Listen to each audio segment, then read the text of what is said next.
Bismillahirrahmanirrahim. Assalamualaikum warahmatullahi wabarakatuh.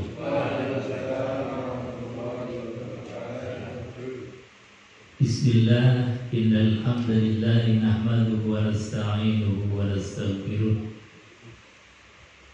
wa na'udzu billahi min shururi anfusina wa sayyiati a'malina. May yahdihillahu fala mudilla lahu wa may yudlil fala hadiya lahu. Asyhadu an la ilaha illallah wa asyhadu anna Muhammadan 'abduhu wa rasuluh. Allahumma shalli wa sallim ala sayyidina Muhammad wa ala alihi wa sahbihi ajma'in. Rabbi shrah li sadri wa yassir li amri wahlul 'uqdatam min lisani yafqahu qawli, amma ba'd.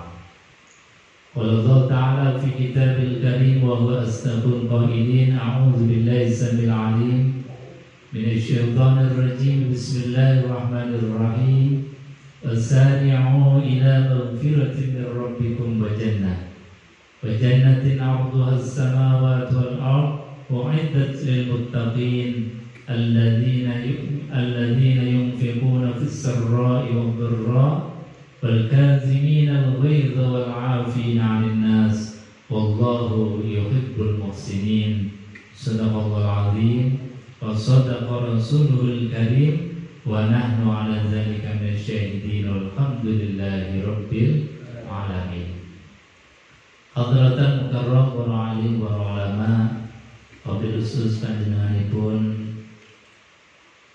Al-Ustaz Haji Amin Nasyadi yang dimuliakan Allah Subhanahu wa taala, pengurus takmir Masjid As-Salam, juga Bapak Ibu hadirin yang dimuliakan Allah Subhanahu wa taala. Sehat saya Bu? Alhamdulillahirabbil alamin. Bapak Ibu hadirin jamaah yang dimuliakan Allah Subhanahu wa taala, alhamdulillah kita baru saja keluar dari bulan suci Ramadan. Tidak terasa, rasanya baru kemarin kita berpuasa, rasanya baru kemarin kita tarawih. Tapi insya Allah kita husnuzan, tarawih kita, puasa kita diterima Allah Subhanahu wa taala. Amin Allahumma amin. Meskipun kita tahu bahwa puasa kita pasti banyak kurangnya kalau ukurannya Rasulullah Sallallahu Alaihi Wasallam. Kalau ukuran puasa kita diukur dari manusia paripurna, uswatun hasanah kita, baginda Rasulullah Sallallahu Alaihi Wasallam, rasanya jauh sekali kualitas puasa kita. Kalau kuantitas mungkin kita menang dengan Rasul. Sebab Rasul niku menangi Ramadan niku namung ping 9. Pinten Pak? 9 kali. Tapi kita bertemu Ramadan mungkin ada yang 40 kali. Gimana Ramadan? Ada yang 50 kali. Ada yang mungkin juga 70 kali ketemu dengan Ramadan. Artinya apa? Secara kuantitas, secara banyak-banyakan, insya Allah kita lebih unggul dibandingkan dengan Rasulullah Sallallahu Alaihi Wasallam. Tetapi secara kualitas Ramadan kita belum apa-apanya dibandingkan dengan Rasulullah Sallallahu Alaihi Wasallam. Makanya Bapak Ibu hadirin jamaah yang dimuliakan Allah, di bulan Syawal ini, di momentum halal bihalal, yang paling penting di dalam kita berhalal bihalal, satu, mari kita bersama-sama menghitung dan mengaudit Ramadan kita. Kita menghitung amal-amal Ramadan kita. Katanya Rasulullah, Beliau bersabda, hasibu qabla an tuhasabu. Hitunglah, hisablah, auditlah sebelum diaudit oleh Allah Subhanahu wa taala. Makanya mari kita coba ngingat-ngingat kembali Ramadan kita supaya apa? Ada perbaikan di Ramadan yang akan datang. Kenapa kita puasanya kelihatannya begitu-begitu saja? Dari Ramadan ketemu Ramadan ya begitu-begitu. Ketemu lagi Ramadan kok kelihatannya nggak ada peningkatan yang signifikan. Karena boleh jadi ketika kita keluar Ramadan belum ada evaluasi Ramadan, belum ada auditing Ramadan. Nah, mari kita coba gambarkan kita mau evaluasi audit kinerja Ramadan kita. Dan kita bisa mengaudit Ramadan tidak lain dan tidak bukan ukurannya adalah baginda Rasulullah Sallallahu Alaihi Wasallam. Bapak Ibu hadirin jemaah yang dimuliakan Allah, bagaimana sih Ramadannya Rasulullah? Coba kita buka sejarah ketika Nabi Sallallahu Alaihi Wasallam masuk Ramadan pertama kali. Itu luar biasa, Pak. Nabi sebelum masuk Ramadan itu terjadi perang yang luar biasa. Terjadi pertempuran yang luar biasa, heroik. Kenapa luar biasa dan heroik? Coba kita bayangkan perang zaman itu Rasulullah Shallallahu Alaihi Wasallam dan para sahabat yang jumlahnya hanya 300-an. Sementara musuhnya 1000 orang lebih.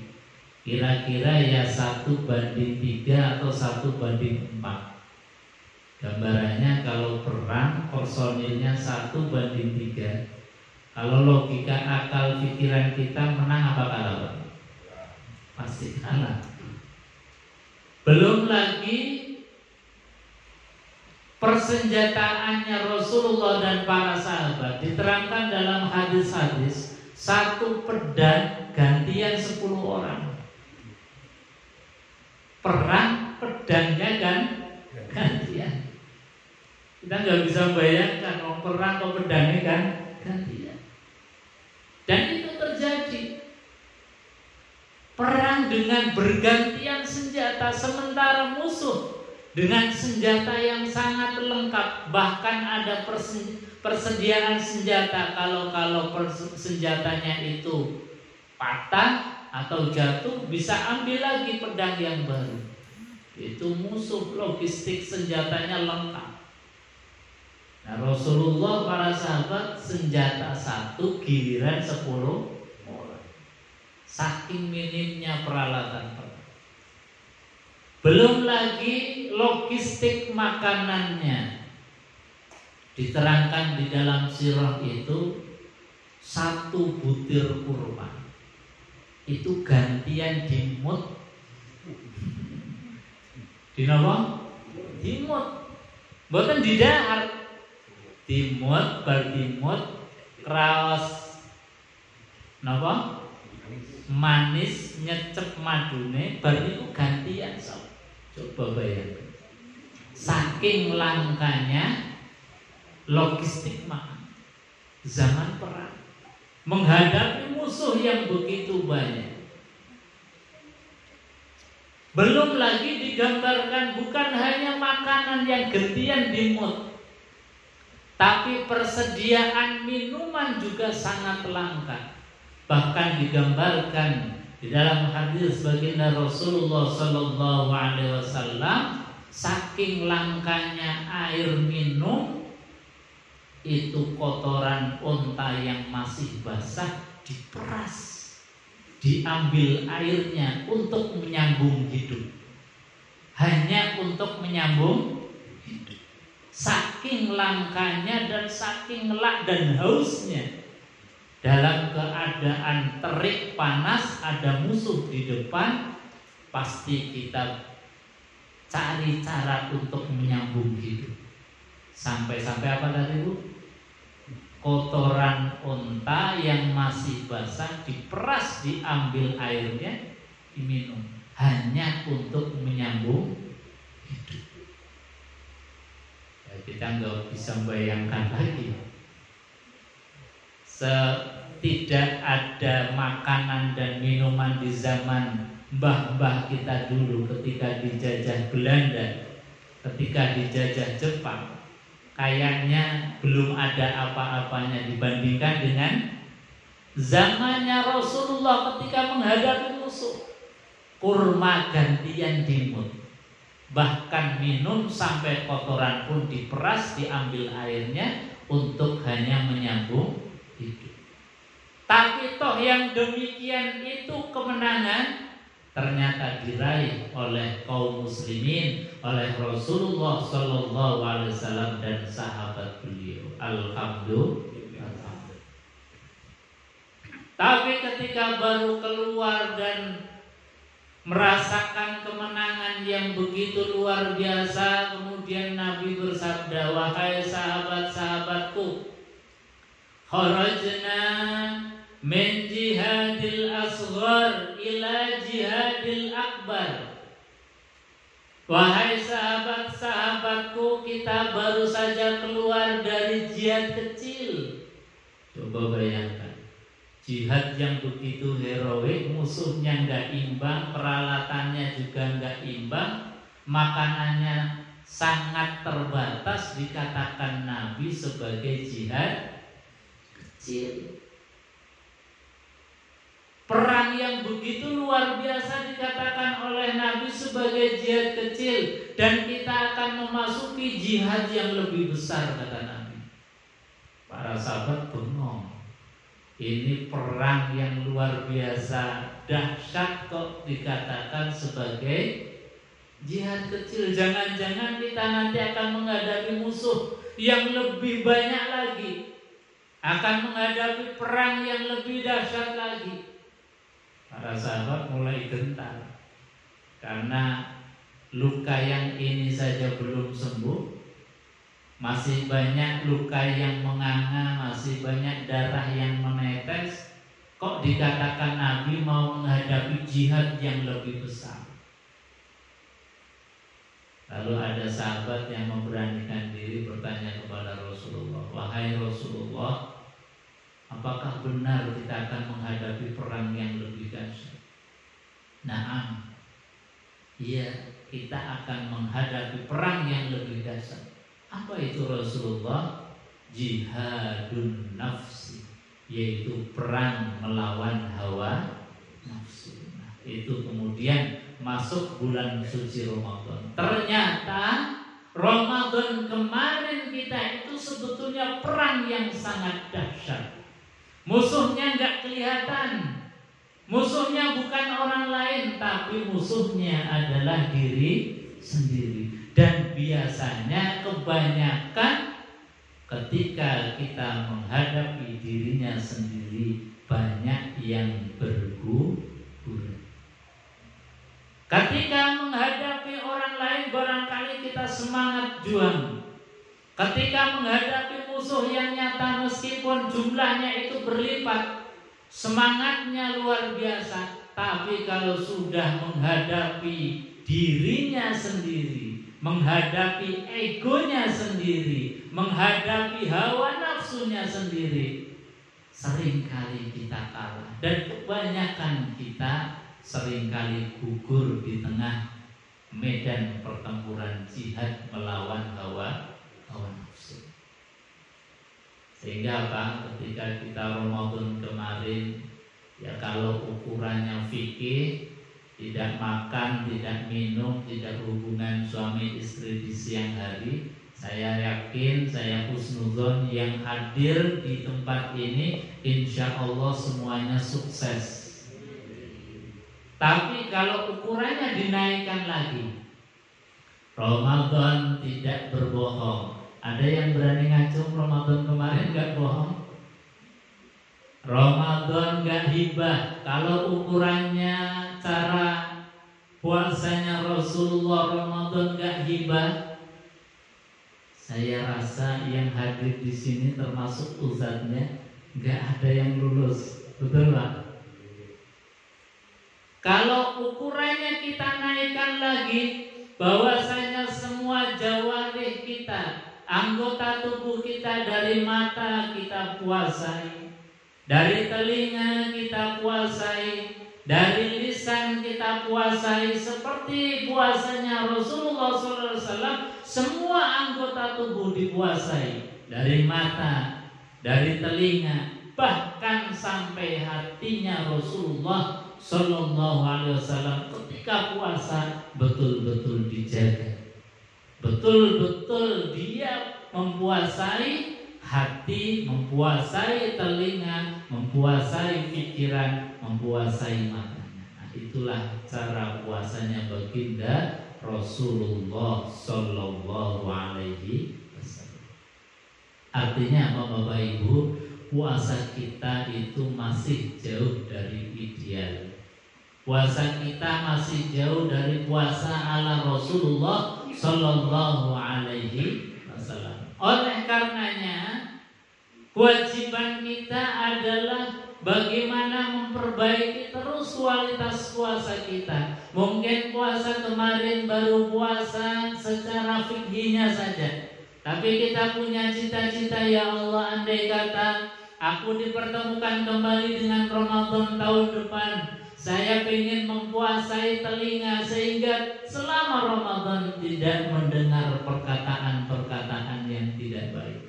Kalau ada perkataan yang tidak baik, ada perkataan dusta, perkataan yang mengadu domba, kemudian cepat-cepat berpaling dari dusta, dari adu domba, dari hoax.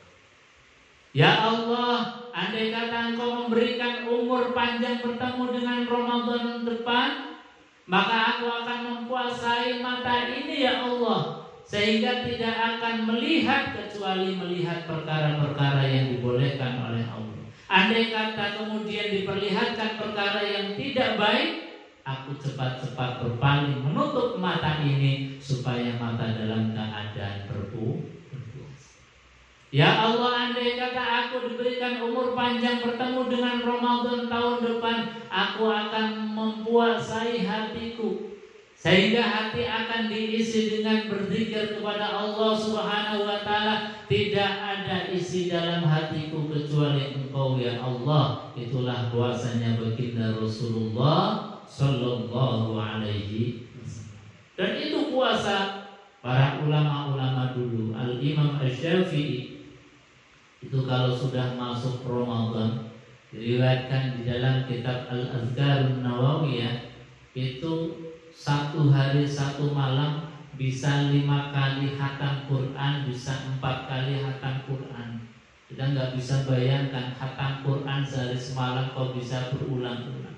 Itu artinya apa? Artinya bahwa hatinya itu tidak diisi kecuali isi Al-Quran.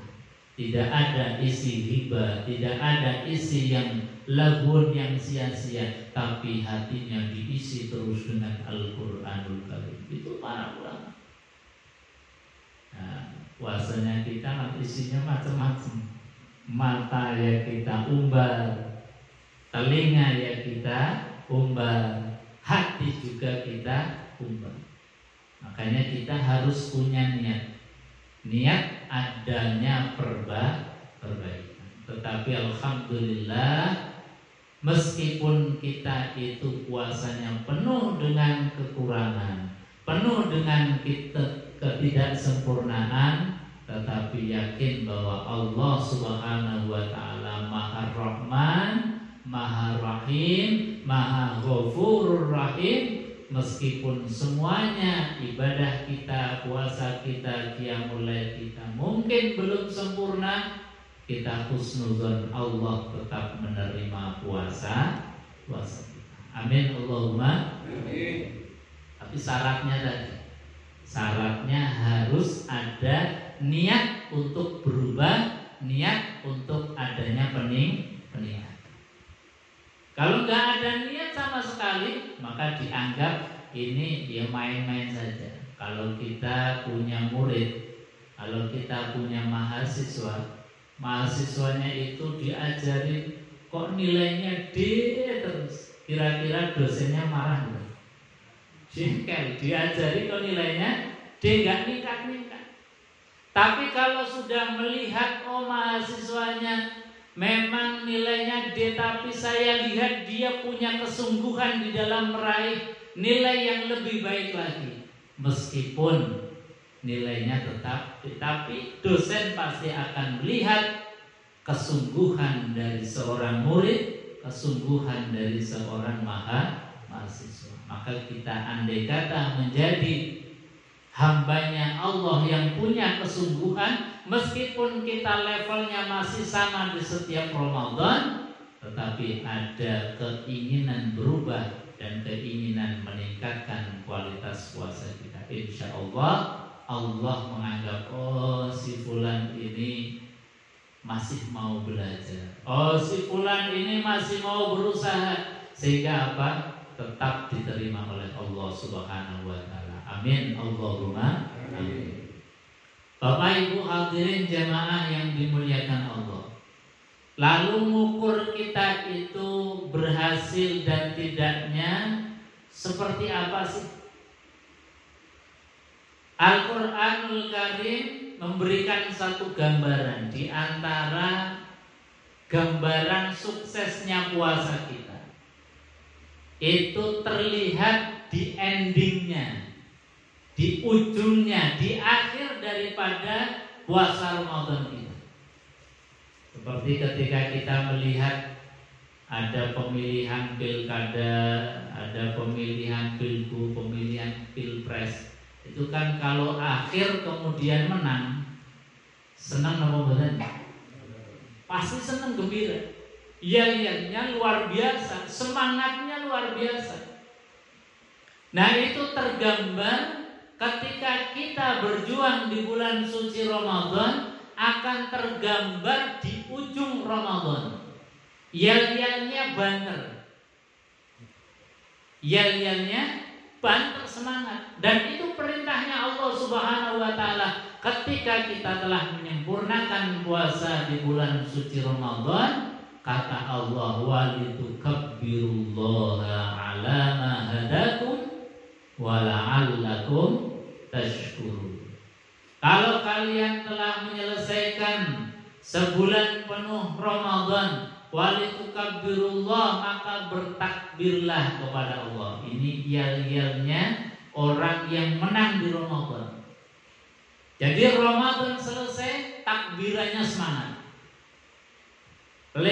Ramadannya selesai, takbirannya kita itu menunjukkan bahwa kita menang. Dan ini yang dilakukan para sahabat Rasulullah SAW ketika Ramadan pertama kali, kemudian bertakbir itu di ujung-ujung Madinah. Madinah kala itu bergemuruh dengan takbir. Meskipun gak ada suara sound system, gak ada suara toa, tetapi gemuruh takbirnya itu luar biasa.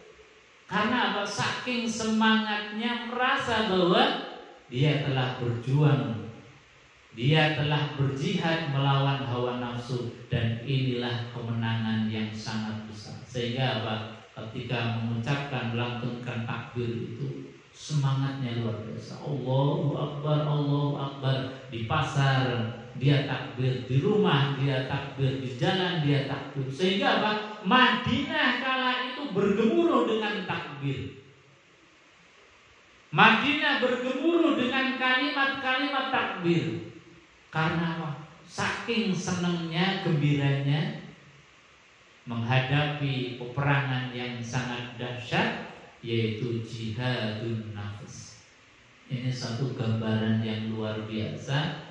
Oleh karenanya takbiran itu bukan budaya, takbiran itu bukan tradisi, tapi itu perintah Al-Quran. Kalau perintah Al-Quran artinya kita harus menjalankannya. Syukur-syukur menjadi sebuah tradisi.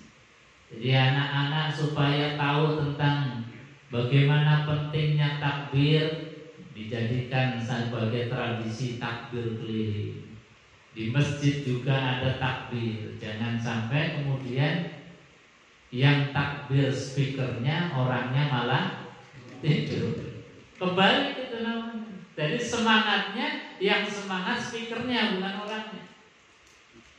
Dan ini perintah Quran, walitukabbirullaha ala ma hadakum, kata Allah, wala'allakum tashkurun. Semoga kalian dengan semangat bertakbir itu menjadi orang-orang yang mau berterima kasih, yang mau bersyukur kepada Allah karena diberikan kemenangan yang luar biasa.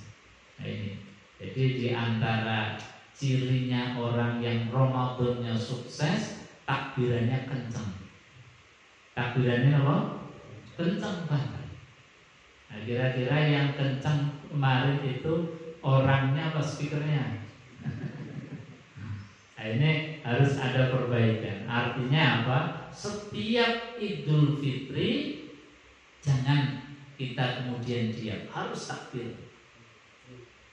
Ya syukur menjelang mau berangkat sholat Id itu dari rumah takbir, seperti orang mau haji dari rumah sudah bertalbiyah, labbaik Allahumma labbaik, labbaik la syarika lak labbaik, innal hamda wan ni'mata lak wal mulk la syarika lak. Mulai dari miqat sampai dengan prosesi itu talbiyah tidak pernah berhenti.